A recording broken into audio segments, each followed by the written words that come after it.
Some jokes, you laugh at them at first, until one day, you can't laugh anymore. Some stories, you listen to them casually, until they become part of your own life. I never imagined that a careless remark I made 3 years ago would be like a poisoned needle, dragging me into endless darkness. Since then, I've known no peace, day or night.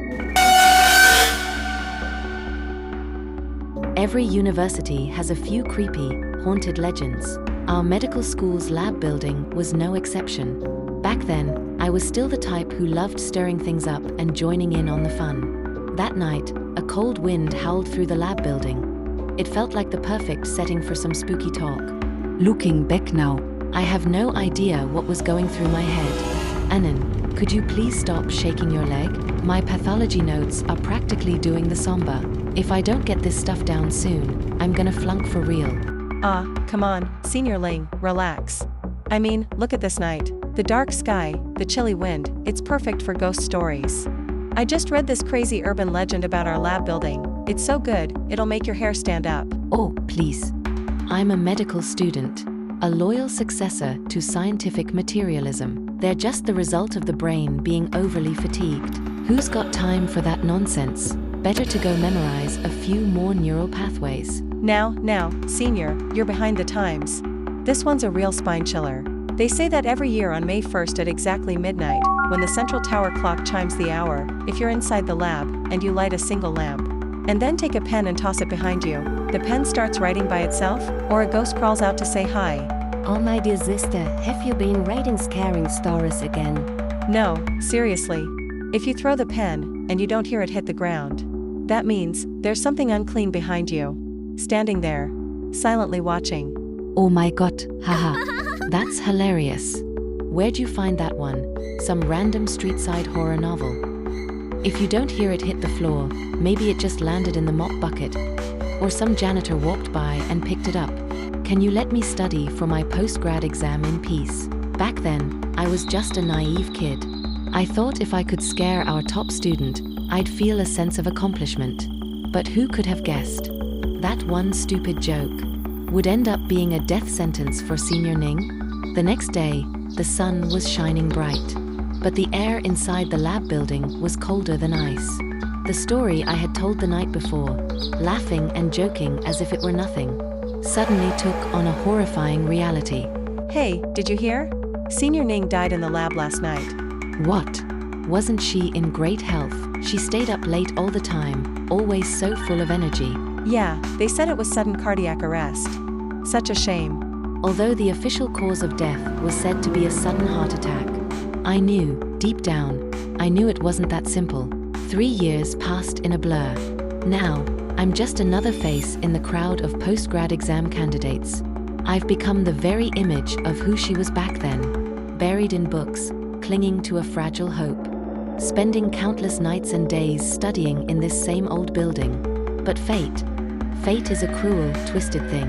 Once I pass this exam, I'll finally be free of this cursed place. Come on. You're not weak, you're the best. You've got this. Why is this creepy lab building suddenly so quiet? No, it's fine. As long as you don't look, don't think. Nothing will happen. Ugh, I'm exhausted. What the? It is almost midnight. That's it. I need to get back to the dorms.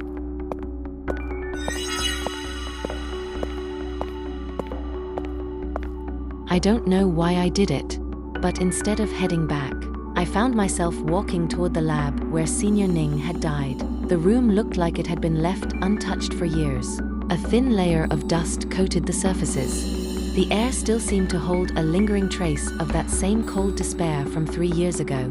I didn't know why I was doing this. Maybe I was looking for redemption, or maybe deep down, I just wanted proof. To confirm, if ghosts really exist, I threw the pen back. Nothing. No sound. How is that possible? Still nothing. Am I hallucinating? Yeah, that must be it. I've been awake since. I am just thinking too much.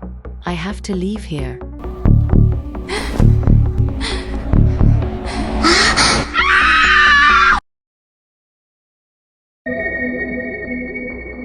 College life is all about staying up late, eating junk food, and maybe a bit of flirting, right? But what I never expected was, the thing I feared most wasn't failing classes. It was my roommate who was obsessed with the paranormal. Oh, and that cursed phone too. Hey man, have you heard the horror story about the East Teaching building at our school? Ugh, not again. You told me this before. This time it's different. They say on the 4th floor of that building, if you look in the mirror at midnight. Dude, can you just stop?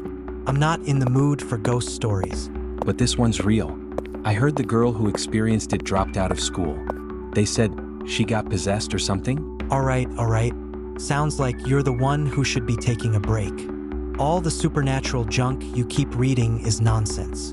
You never take me seriously. You don't respect my interests at all. Yeah? Your interest is creeping everyone out at midnight.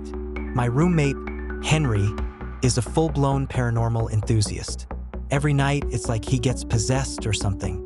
Without warning, he'll come sit next to my bed, eyes glowing like he's summoning ghosts, and start telling his midnight horror stories. To be honest, I've never been into ghosts or anything supernatural. I've always believed those so-called ghost sightings or creepy legends are just products of human imagination, or maybe just misunderstandings due to a lack of scientific knowledge. But here's the interesting part. During summer break, while most students had already packed up and gone home, I had to stay behind for student council duties. And Henry, of course, stayed too, for some bizarre reason of his own. Later that night, Dude, something just happened. what now? I looked in the mirror just now and saw 2 people in it. Neither of them were me. I even felt someone breathing on my neck. Henry, not again. Stop messing around. It's the middle of the night. Who are you trying to scare? I'm serious this time. I swear I'm not lying. Come on, man. Stop spooking yourself. Just go to bed already. I honestly couldn't believe him. I figured he was just letting his imagination run wild again. If I had known what was going to happen next, nothing in the world would have convinced me to stay one more night in that dorm. So that guy Lao Wang, what he said yesterday, it's true? There really is something weird in the dorm? Enough already, Lee. You worry too much. I'm not scared, okay? What kind of thing could possibly scare me? Just go home and relax. Anyway, after tonight, I'll be leaving too. Alright then. Just be careful tonight, okay? I'm heading out now. Once Henry left, the dorm suddenly felt unusually empty. Even though I wouldn't admit it out loud, that look on his face before he left, it gave me serious chills. Who the hell is knocking in the middle of the night? Muna, seriously, be careful tonight. That stuff in the dorm? It's real. I'm not joking. Oh, come on. Does this guy ever stop? He's seriously got a screw loose. Wait, did the power just go out? Who's there? Who's in here? Calm down. Henry must be trying to scare me again. I can't stay here any longer. At that moment, I made the most embarrassing, but also the most rational decision of my college life. I went to an internet cafe to spend the night. Better that than staying alone in that haunted dorm. At least there were people around. With all that energy and noise, no ghost or demon would dare come close, right? Imagine that, me, a student council officer, fleeing to an internet cafe out of fear. If word ever got out, how would I show my face? I couldn't believe it. Unbelievable. I spent the entire night wide awake at the cafe. No ghosts, no ghouls. Just me, a complete fool, too scared to sleep in his own room. Wait, what was that sound? In the dorm? How could there be someone in the dorm?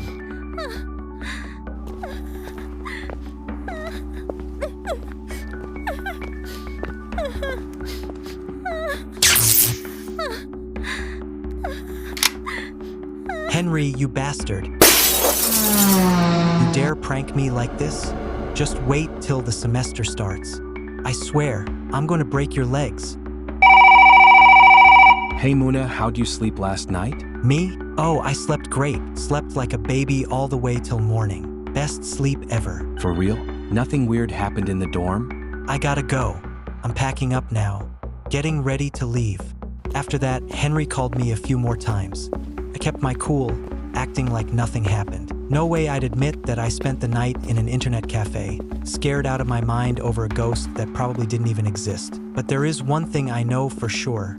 When the new semester starts, I will be settling this with Henry. He's got it coming. Although, now that I think about it, if there was really a ghost, maybe going to the cafe that night actually saved me from something worse. If, in the middle of the night while you're asleep, a woman in white with long hair suddenly appears beside you, what would you do? Today's story comes from a netizen named Muna. It recounts a real and eerie experience he had during his internship at a hospital. To help you better understand, I will narrate this story from the first-person perspective. Back in 2016, I was attending a medical school in New York. The school had a rule that students must intern at a designated hospital for an entire year before they could graduate. To make things easier, I found a shared apartment near the hospital. Although it was just a small single room, it had enough space with a double bed and a small sofa. The room was also relatively newly furnished, which made me very satisfied, especially given the extremely low rent, which was irresistible for a student. So I signed a one-year lease and moved in. The first month passed peacefully. But on August 15th, 2016, something strange happened. I had worked overtime and returned to my room exhausted. As soon as I opened the door, I noticed that the stuffed toy I always kept on the bed was now sitting on the sofa. I have a bit of a cleanliness obsession, so I only use the sofa when guests come over. I would never put my sleeping companion toy there. But since it was late and I was tired, I didn't think much of it and just went to wash up and sleep. Around 2 a.m., I suddenly felt an itch in my right eye. Gradually, the itch turned into pain, which became so severe it woke me up. When I turned on the light, I could barely see with my right eye, so I quickly got up to look in the mirror. I saw that my right eye was swollen badly. I went to the fridge, grabbed an ice pack, and applied it to relieve the pain. After it eased up a little, I fell back asleep groggily. The next morning, my eye had fortunately gone down in swelling and my vision returned to normal, so I went to work feeling relieved. After work, I was still exhausted from the previous night and planned to get a good night's sleep. But again, around 2 a.m., I experienced sleep paralysis. I heard someone violently twisting the doorknob to my room, the sound echoing loudly. Though I was terrified, I desperately wanted to see who was outside, but my body felt frozen. I couldn't even move a finger. I could only listen to the constant rattling of the doorknob. I don't know how long it lasted, but whoever it was failed to open the door and eventually stopped. I drifted off to sleep again in a daze. The next morning, I immediately called the property agent to ask if anyone had tried to open my door the night before. The agent replied that there had been no one. I thought maybe I was just overly stressed, so I searched online for how to deal with sleep paralysis. The internet was full of vague answers. Some said to grind your teeth, others said to try moving your fingers and toes, and some even suggested cursing in your head. None of the suggestions seemed convincing, but on the night of August 17th, something happened that I still can't explain. That day, I finally didn't have to work overtime and returned home early. After washing up, I was about to go to sleep. Because of the past 2 nights, I was especially anxious. I checked every corner of the room, locked the door, and placed a cup of water on the doorknob so I'd hear if someone came in. Then I sat on the bed, reading a book to calm my nerves and lull myself to sleep. But as they say, what you fear most is what comes for you. Just as I was starting to feel drowsy, I was hit with sleep paralysis again. My mind was completely clear, but my body couldn't move at all. I clearly saw a woman in a white dress with long flowing hair appear beside my bed, holding a bowl of plain white rice. Though I couldn't see her face clearly, she seemed to be muttering something continuously in a soft voice. She tried to feed me the rice, saying things like, "Eat up, good child, eat more." Maybe because I wasn't moving or responding, she grew angry. Her voice turned resentful and she growled, "Why won't you take your medicine? You better eat it." Her voice was terrifying. I tried hard to see her face, but I couldn't. I also couldn't break out of the sleep paralysis. My mind, however, remained very alert. I could even recall what I had just read in the book. Suddenly, I remembered the internet advice about fighting sleep paralysis. I thought, might as well try everything. I tried grinding my teeth, moving my fingers and toes, and finally cursed out loud in my mind, "Get lost!" To my surprise, that word actually came out of my mouth. As soon as I shouted it, the woman vanished instantly. I shot up from bed, drenched in cold sweat. I didn't dare go back to sleep and just sat there until morning. When it was light out, I called my family and told them what had happened. My mother, upon hearing this, went to a village spiritual elder and got a protective talisman for me, which she mailed to me and told me to hang on the door. She said it would ward off evil. Strangely enough, ever since I hung that talisman on the door, nothing weird ever happened again. When my internship ended, I immediately moved out of that apartment. After that, I never dared to go for cheap rent again.